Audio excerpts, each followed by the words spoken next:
Hey guys, welcome back to Team Death Slinger. My name is Peter, and today we're looking at one of the decks I was most excited for in EX6. We have RagnaLoardmon. So this deck got some new support. It involves a lot of putting cards from your hand underneath your stack to get effects, and we're gonna dive right in. We got 5 eggs, running 1 copy of BT7 Dorimon. When we tuck a card, we're gonna draw a card, so that's just a great 5th egg to round out our count. And then we have 4 copies of the new Kakkinmon. Start a main phase by returning 1 card with the Legend Arms trait from this Digimon's Digivolution cards to the hand. You're going to gain a memory. I like this more than the new Spadamon because the Spadamon will gain you a memory when you tuck, but all of our tucking effects cost something. So you're either going to net 0 or you're just going to reduce by 1, which is fine. But I like this card because you have the opportunity to go +1 on memory. If you don't want to make a play that involves putting something underneath your stack, you can return something from your stack to your hand, recycle some effects, and gain a memory that way. So if you're ultimately going to tuck a level 3 or level 4, you'll wind up net 0 anyways, because you'll gain a memory, then spend the memory, but you might be able to draw some extra cards off it, or get over something in the stack that's kind of a problem. So I prefer this egg for sure. We are going to be leaning a lot into playing out our level 7 cost or lower Digimons. We're going to run 4 copies of the ST13-Ludo. You're going to on play, you can place this under one of your other Legend Arms, and then reveal the top card of your deck, play 1 Legend Arms card with a play cost of 7 or less, without paying the cost, then add the rest to your hand. The Inheritable is going to give us blocker as long as you are a Legend Arms Digimon. So ideally, we're going to get some Digimon off of this effect. Otherwise, it's just going to be a free draw on play, and the Inheritable blocker is pretty good too. I like 2 copies of the new EX6 Spadamon. Hand effect, you're going to pay 1, tuck this under your stack, and draw 1. That's fine. On play, you're going to trash 1 Legend Arms to draw 2, which is much better. And the Inheritable will let us pop a 3k or less when we swing. So that's going to get rid of any floodgates and help us find our pieces otherwise. So I like this card quite a bit. 2 copies of the promo Zubamon. On play, you're going to tuck this under one of your other Digimon, reveal the top 3 cards, return the revealed cards to the top or bottom of your deck, and then if you have a Legend Arms trait card, you're going to gain 2 memory. The Inheritable will give you Raid. That Raid effect can be really useful. Being able to manipulate the top 3 of your deck is really fantastic. It lets you set up for your other reveal effects that'll play a card off the top. If you have the Kakkinmon, you're going to be able to put this back in your hand and potentially manipulate whenever you need to, if you know you're going to play a 7 cost or less during your turn. So it's a really powerful tool to have. Then we have 3 copies of the ST13 Zuba. Does the same thing as the Ludamon, so it's going to play you a body on play, but the Inheritable is going to pop a floodgate instead of give you blocker. So 4 copies of that I feel is mandatory as well. Then we have 2 copies of EX6 TiaLudomon. Pay 1 and tuck it. You gain 4k DP. And then when an effect adds to this Digimon's Digivolution cards, it gains blocker reboot until the end of your opponent's turn, and it will give you 2k DP during the opponent's turn. So great card. It is fantastic. I like running a 2-2 split with the ST13 TiaLudomon. This one says on play, you're going to be able to place it under another Legend Arms to gain reboot, and then the Inheritable will give you blocker. They are both going to accomplish giving you reboot blocker, but if we're flipping cards off the top and playing something with play cost 7 or less, we do have an opportunity to get the effect basically for free rather than paying 1 for it. So I do like the 2-2 split personally. Then we have 4 copies of the EX6 ZubaEagermon. This is also pay 1 and tuck it. You get 4k DP instead of 2k, so that's pretty good. And when an effect adds to this Digimon's Digivolution cards, you gain Raid Piercing. 2 fantastic keywords for this deck. We have lots of opportunity to get high DP totals. The Inheritable will give us 2k DP. And we're going to look to abuse that Raid Piercing to swing over things and get lots of checks. So 4 copies of this I feel like is much more mandatory than the potentially going 4 of on the EX6 TiaLudomon. And then we round out our champions with 2 copies of the ST13 ZubaEagermon. Same idea. The on-play effect is value. If we play it for free, it's going to pop a 5k or less body, and then when attacking, it's going to pop a floodgate. So if we get to flip this, it can potentially trim down the board from a level 4 or a level 3 on the opponent's side. So I do appreciate that effect quite a bit. For our level 5s, we have 4 copies of the new EX6 RaijiLudomon. So once we hit level 5, it now costs 2 costs to tuck this underneath one of our Digimon, but it's going to give one of your opponent's Digimon, start of your main phase, this Digimon attacks. The important thing about this is that sets up for our DNA Ragna plays. So if we tuck this underneath something, like a level 6, you force the opponent to attack, you can then blast ace into that Ragna ace, which is just something this deck absolutely appreciates. When an effect adds to this Digimon's Digivolution cards, it gets blocker reboot, just like the rest of the Ludamon line. And the inheritable states when this Digimon would be deleted other than by one of your effects, you can trash one card with the Legend Arms trait from this Digimon's Digivolution cards to prevent that deletion. So you can remove a source and stay protected. So we do really like that protection effect quite a bit. Then we have 2 copies of the EX6 Duramon. 2 cost to tuck this and get security attack +1. That is really good in this deck. We do like the aggression. And then when a card adds to this stack, you're going to get Raid Piercing like the rest of the Duramon line likes as well. The inheritable is going to let us trash the top card of the opponent's security when an attack target is switched. So since we are getting the raid, we are looking to raid into something, eventually get the security trashed, and then potentially have the security bonus from this. You can trash 1, check 2, maybe trash 1, check 3. Depending on the cards on board, you can trash 1 and check 4. So it's a really, really cool inheritable to have when you see it. But ultimately, we are still running 4 copies of the ST13 Duramon over the EX6 Duramon.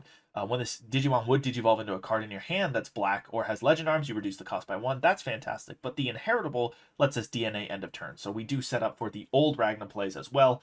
That's why this is at 4.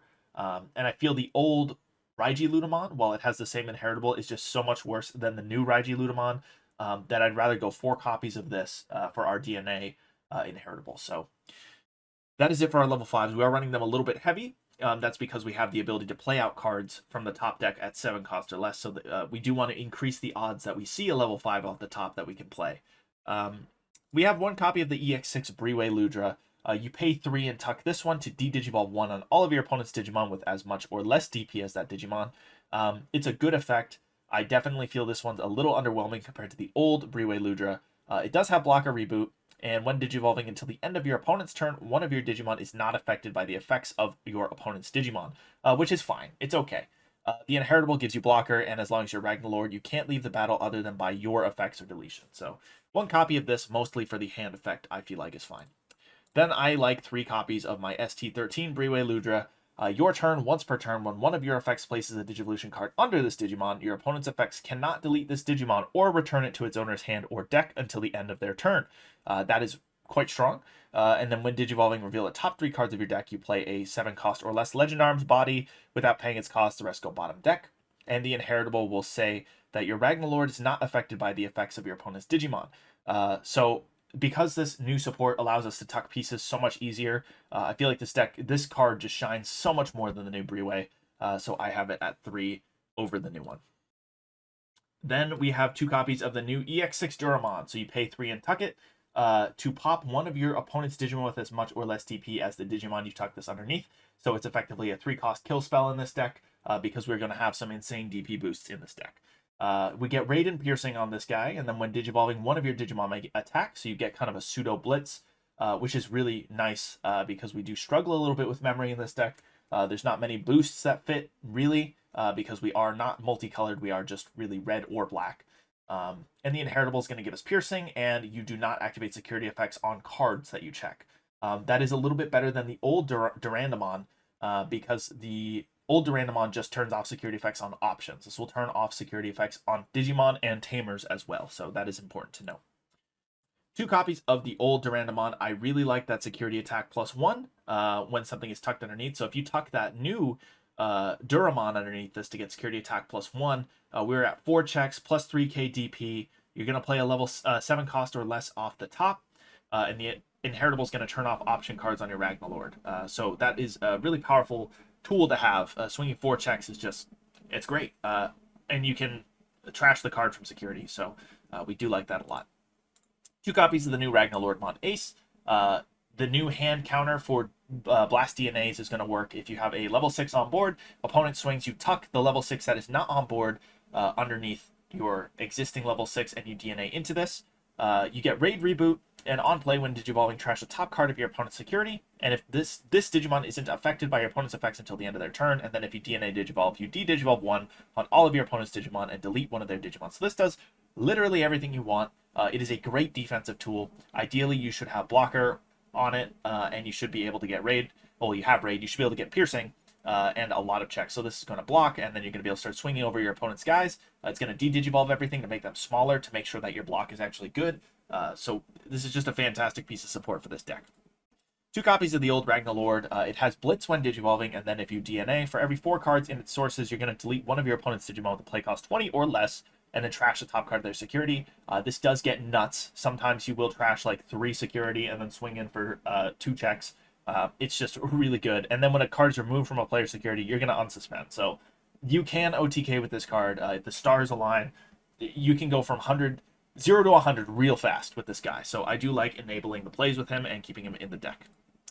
Then I'm running 2 copies of Crimson Blaze. Numemon is still a problem, and Wideboard is still a problem. So this card is going to solve that problem and tell Numemon players that we don't play that way. So we're going to reduce the cost by 1 for every Digimon your opponent has in play.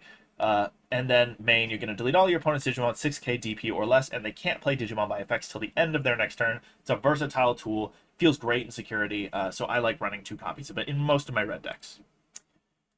Then I'm running 2 copies of Mega Digimon Assembly. So while your opponent has a level 6 or higher Digimon, you may ignore this card's color requirements and then main one of your level 6 Digimon, and 1 card in the hand can DNA Digivolve into a level 7 in the hand.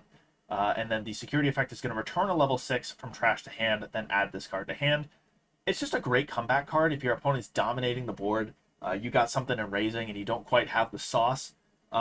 You can get into RagnaLord with this and potentially swing them out. You trash in the security and getting your unsuspend.